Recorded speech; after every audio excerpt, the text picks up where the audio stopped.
Jika kita berbicara kasih, tapi ada kerugian yang lebih besar disebabkan hanya karena mempertahankan kasih itu, maka kita harus berpikir ulang.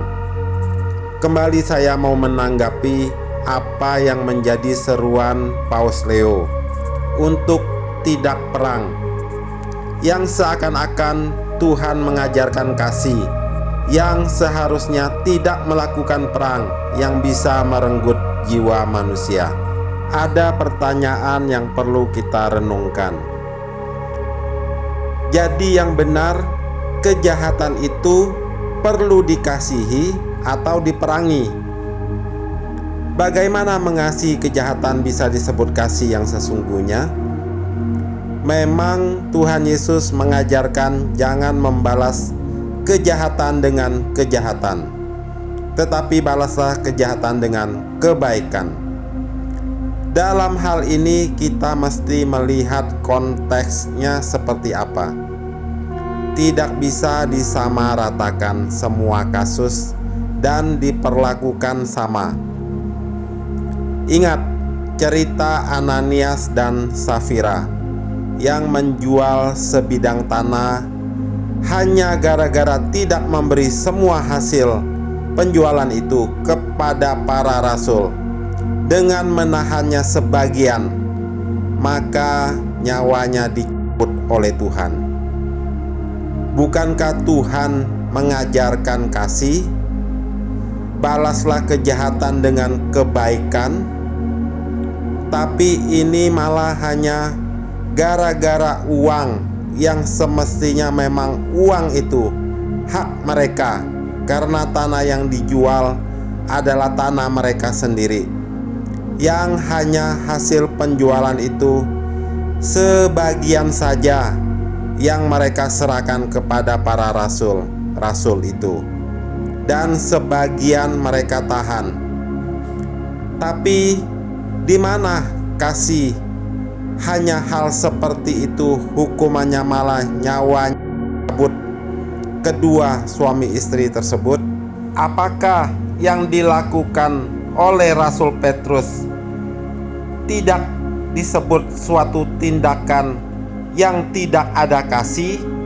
Kalau tindakan yang dilakukan Rasul Petrus tidak sesuai dengan kasih yang Tuhan ajarkan sendiri, tapi ini kok Tuhan malah mengabulkan tindakan Rasul Petrus tersebut dengan mencabut nyawa Ananias dan Safira tanpa menerapkan pengampunan dan kasih itu sendiri.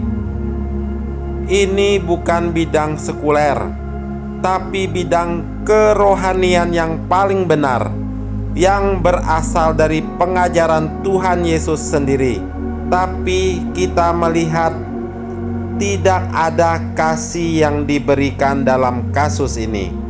Apakah itu bukan termasuk perang yang menyebabkan kehilangan nyawa? Mengapa hal ini tidak dipakai Paus Leo sebagai pendapatnya? Jangan sampai merampas jiwa harus dengan kasih. Mungkin ini menjadi perenungan kita. Apa tidak ada kesempatan lagi yang diberikan Tuhan sampai membunuh Ananias dan Safira? Perang menyebabkan kerusakan, kehancuran, kesengsaraan, luka, dan kematian. Kalau ditanya anak kecil pun, mereka akan menjawab tidak suka terjadi perang, dengan segala resiko jelek yang akan dialami. Jadi mengapa bisa terjadi perang dan harus perang? Kalau menurut saya, perang yang dilakukan Rusia dengan menyerang Ukraina itu adalah perang yang tidak boleh terjadi, karena tidak ada kejahatan yang dilakukan Ukraina yang sepadan yang harus diperangi Rusia. Ini hanya Rusia tidak menyukai Ukraina masuk menjadi anggota NATO. Tetapi ada perang yang harus dan wajib dilakukan untuk memberantas kejahatan ekstrim yang kelewatan, yang melampaui batas-batas kemanusiaan, seperti yang pernah dilakukan ISIS. Kalau Paus Leo tidak menginginkan terjadi perang, kita hanya bertanya, bagaimana cara mengatasi ISIS yang sebegitu brutal? Saya pernah menonton di salah satu media sosial video yang direkam dan disebarkan.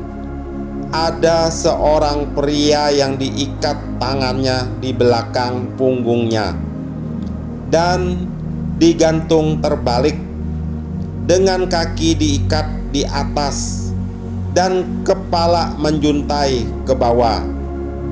Lalu ada seorang anggota ISIS yang memegang sebuah pedang dan dengan memegang kepala sang korban, dia menyembeli korban tersebut dengan menggorok lehernya, seperti orang menggorok leher ayam, dengan darah yang langsung menyembur.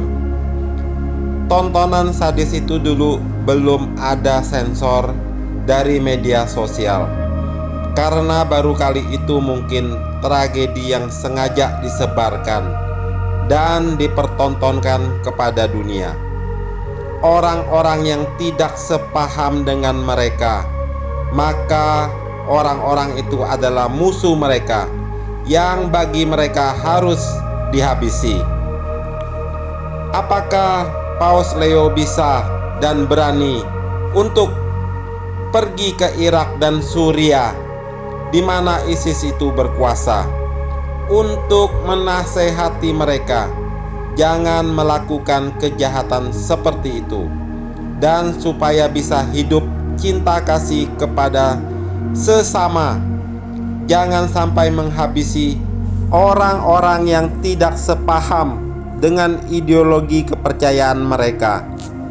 Apakah bisa Paus Leo membuktikan seruannya untuk perdamaian supaya tidak terjadi perang, supaya ISIS tidak diperangi oleh Amerika yang menjadi salah satu kekuatan yang memerangi teroris ISIS ini? Amerika Serikat termasuk salah satu negara yang berkomitmen kuat memerangi kejahatan ISIS tersebut. Apakah ini suatu dosa di mata Tuhan dengan melakukan perang? Jadi kalau kejahatan yang seperti itu tidak bisa mempan diatasi dengan hanya omon-omon, maka harus ada tindakan dari pihak yang benar, yang bisa menilai itu adalah perbuatan yang sudah di luar batas-batas toleransi kemanusiaan. Harus ada yang memiliki jiwa yang masih bisa menilai kebenaran yang seperti apa semestinya. Jika kejahatan se-ekstrim itu tidak diperangi, maka kejahatan itu akan sampai di depan pintu rumah kita. Jika sekarang kita bisa melihat dan mendengar kejadian itu terjadi di tempat yang jauh, maka jika dibiarkan, kejahatan itu akan menjalar, menular dengan cepat dan lebih dahsyat kekuatannya, yang akan sampai di depan pintu rumah kita. Dalam Alkitab yang suci dan sakral tertulis kisah Safira dan Ananias. Hukuman yang mereka terima adalah kematian yang merenggut jiwa mereka tanpa ampunan, di mana semestinya kasih itu harus diutamakan, tanpa pembunuhan seperti yang didengungkan oleh Paus Leo. Cobalah kita bayangkan, hanya masalah uang tidak seberapa, tapi itu merupakan suatu perbuatan jahat di mata Tuhan, sehingga nyawa yang lebih berharga dari jumlah uang tersebut mesti mendapat hukuman mati. Di mana praktek kasih itu yang semestinya dalam pelayanan kerohanian mesti bisa mempraktekannya, bukan hanya omong kosong. Di dalam pelayanan kerohanian saja merenggut nyawa orang yang hanya salahnya sepele tanpa ampunan lagi. Bagaimana jika hal serupa dilakukan Presiden Amerika Serikat Donald Trump? Apa yang akan dikatakan Paus Leo? Mungkin Donald Trump sebagai Rasul Petrus yang melakukan hal yang sama. Bukankah ini menjadi hujatan dan tidak bisa diterima semua umat manusia? Tapi dalam kasus Ananias dan Safira, rasanya Rasul Petrus lebih kejam dibanding dengan perang yang dilakukan oleh Donald Trump yang memerangi kejahatan yang benar-benar jahat. Ananias dan Safira menjual sebidang tanah adalah milik hak mereka, bukan merampok, tapi hanya gara-gara hasilnya tidak diserahkan utuh. Di situ tidak ada pengampunan kasih. Bagaimana yang telah dilakukan oleh Al-Qaeda yang membajak 4 pesawat penerbangan tanpa menghiraukan penumpang di dalamnya, dengan mengambil alih dan mengarahkan pesawat-pesawat yang dibajak itu untuk ditabrakkan ke menara kembar World Trade Center New York City, Amerika Serikat, yang diperkirakan merenggut 3.000 jiwa. Coba dibayangkan aksi teroris Al-Qaeda, kelompok Taliban tersebut, jika tidak diperangi dan dibiarkan karena moto kasih tersebut, apa jadinya ke depannya nanti? Apakah bisa menjamin mereka tidak akan melakukan aksi serupa lagi dengan anggota-anggota mereka yang begitu banyak jumlahnya?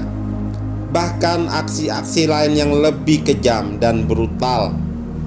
Apakah hal ini dengan didiamkan saja tanpa mengambil tindakan penghukuman seperti yang tertulis di dalam firman Tuhan di Roma 13 ayat 4? Karena pemerintah adalah hamba Allah untuk kebaikanmu. Tetapi jika engkau berbuat jahat, takutlah akan dia, karena tidak percuma pemerintah menyandang pedang. Pemerintah adalah hamba Allah untuk membalaskan murka Allah atas mereka yang berbuat jahat. Sadar atau tidak, Amerika telah dipilih Tuhan sebagai polisi dunia dengan kekuatannya untuk membalaskan murka Allah terhadap mereka yang telah berbuat jahat.